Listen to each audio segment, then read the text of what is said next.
Producers equilibrium, उत्पादक संतुलन। कौन है उत्पादक? उत्पादक कौन है भाई? उत्पादक वो है जो गुड्स एंड सर्विसेज को प्रोड्यूस कर रहा है, यानी कि जो गुड्स एंड सर्विसेज का मैन्युफैक्चरिंग करता है, जो वस्तुओं और सेवाओं का उत्पादन करता है, वही है ना प्रोड्यूसर। किस लिए करता है भाई? घर में अचार बनाएगा क्या? नहीं सर, वो अचार बनाकर बेचेगा बाहर वालों को और क्या कमाएगा? उससे प्रॉफिट कमाएगा, यानी कि लाभ कमाने का उद्देश्य है। सही है जी। अब बात आती है प्रोड्यूसर्स इक्विलिब्रियम। भाई साहब, ये जो प्रोड्यूसर है ये सेटिस्फाई कहां पे होगी? फुल सेटिस्फैक्शन जहां इनको मिलेगी वहां पर इनको कहा जाएगा ये प्रोड्यूसर इक्विलिब्रियम में है, यानी कि उत्पादक संतुलन में। जहां भाई मैं बहुत ही हैप्पी हूं, खुश हूं, मस्त हूं, एकदम बहुत मजा आ रहा है। भाई साहब, एक प्रोड्यूसर को मजा कहां पर आएगा? जहां प्रॉफिट सबसे ज्यादा मिलेगा। जहां सबसे ज्यादा प्रॉफिट मिलेगा ना, वहां पर उनको मजा आ जाएगा। सही है। तो producer equilibrium is that situation where a producer gets maximum satisfaction by maximising his profit. समझ आ गया? तो भाई प्रोड्यूसर इक्विलिब्रियम यानी कि उत्पादक संतुलन एक ऐसी अवस्था है जहां पर एक उत्पादक अधिकतम संतुष्टि को प्राप्त करता है।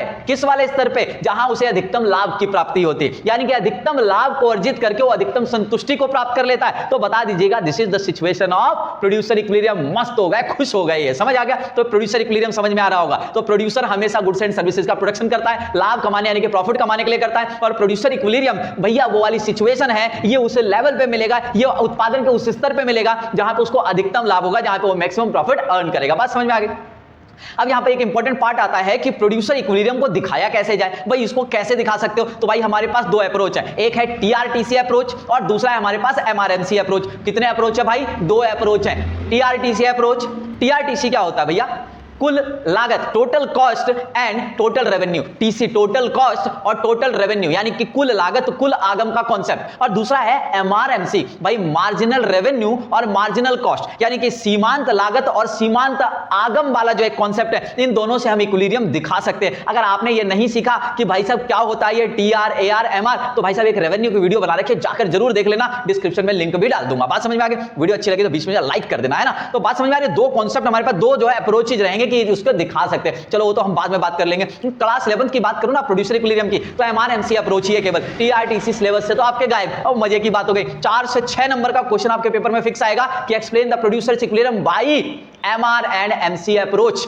एमआर और एमसी के द्वारा उत्पादक संतुलन को समझाएं। 4 से 6 नंबर में आएगा, प्रॉपर सॉल्यूशन दूंगा, करके आना पेपर में और फिर नाम रोशन कर देना मेरा। समझ आ गया? तो एमआर एमसी का जो कॉन्सेप्ट है, इससे उत्पादक संतुलन को डिजाइन करेंगे कि भैया समझाएंगे कैसे, हाँ यहां पर मिल जाएगा। उसको समझने से पहले आइए छोटे छोटे एक एक नंबर के और कॉन्सेप्ट को हम क्लियर करते हैं। एक आएगा नॉर्मल प्रॉफिट। क्या आएगा? Normal profit. सामान्य लाभ क्या होता है? सामान्य लाभ ना के बराबर समझो यार, कोई लाभ ही नहीं हुआ, इसे सामान्य लाभ, इज्जत बचाने के लिए कुछ तो बोला जा सकता है ना, सामान्य लाभ। तो ये कौन सा सिचुएशन है? बोल देना जहां पर टीआर और टीसी बराबर हो जाए। टीआर टीसी का टोटल रेवेन्यू और टोटल कॉस्ट बराबर हो जाए, उसको क्या बोलते हैं? सामान्य लाभ, नॉर्मल प्रॉफिट की स्थिति बोलते हैं। इसका दूसरा सिचुएशन भी है, AR equals to AC, sorry AC equals to AR, उसी के हिसाब से लिख पा रहा हूं जो पहले बताया। समझ आ गया? एसी इक्वल्स टू एआर लिख लो, चाहे एआर इक्वल्स टू एसी लिख लो, बात एक ही है भैया। समझ आ गया? मतलब सर सामान्य लाभ दो स्थितियों सिचुएशन दिखाती हैं, टीआर इक्वल्स टू टीसी या एआर इक्वल्स टू एसी, दोनों सिचुएशन नॉर्मल प्रॉफिट की सिचुएशन आता है। एबनॉर्मल प्रॉफिट, असामान्य लाभ। असामान्य लाभ जितना चाहा था उससे भी ज्यादा मिल गया,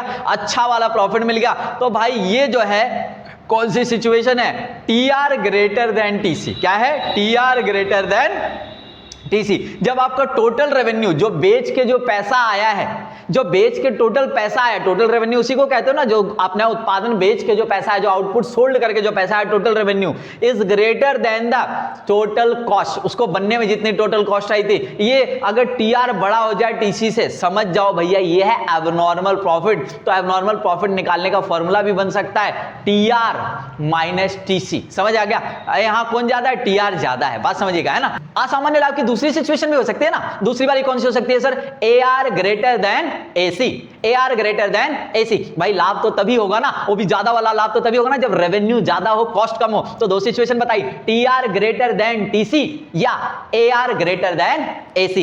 average revenue greater than average cost, यानी कि औसत आगम ज्यादा हो जाए किससे?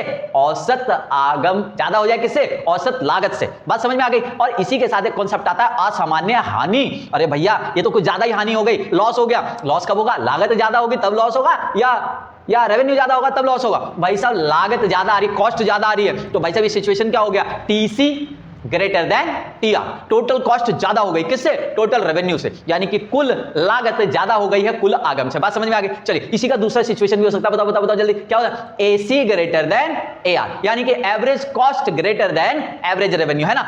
औसत आगम, औसत लागत ज्यादा हो गई है औसत रेवेन्यू से, औसत आगम से। बात समझ में आ रही होगी। पता है आपको एक खास बात बताऊं, आपकी किताब वालों ने लिखा हुआ है एबनॉर्मल लॉस वाली जो सिचुएशन है ना, एबनॉर्मल लॉस असामान्य लाभ, उसको सब नॉर्मल प्रॉफिट भी बोला। सब वर्ड लगा दिए ना लॉस वाली सिचुएशन है, ध्यान रखना। जो मैंने अभी असामान्य हानि बताया था ना, एबनॉर्मल लॉस, उसका दूसरा नाम लिखा हुआ है सब नॉर्मल प्रॉफिट। सब लगा दिया लॉस वाले सिचुएशन है, ध्यान रखना। यही सिचुएशन बना लॉस वाली, है ना। उप सामान्य लाभ लिख के दे देंगे, कंफ्यूज कर देंगे आपको, ध्यान रखें। और लाभ का जो सिंबल है, लाभ निकाला कैसे जाएगा? अगर लाभ है क्वेश्चन में, लाभ कैसे निकालोगे भैया? लाभ निकालोगे टीआर माइनस टीसी। लाभ is equals to profit is equals to TR minus TC. Total revenue सामान बेच के जितना आया माइनस टोटल कॉस्ट उसको बनाने में जितना लगा, इन दोनों का डिफरेंस ही तो लाभ होगा। और लाभ को यहां पाई से दर्शाते हैं। कैसे दर्शाते हैं भैया? पाई से दर्शाते हैं। समझ आ गया? अब इस कॉन्सेप्ट को पढ़ने के बाद ना, और रेवेन्यू वाला कॉन्सेप्ट जानने के बाद, बस इस चैप्टर में रह जाता है 4 से 6 नंबर का एक ही क्वेश्चन है जो 2 तरीके से आता है। वो 2 क्वेश्चन कराऊंगा अगले वाले एपिसोड में, वेट करना। Bye bye, take care.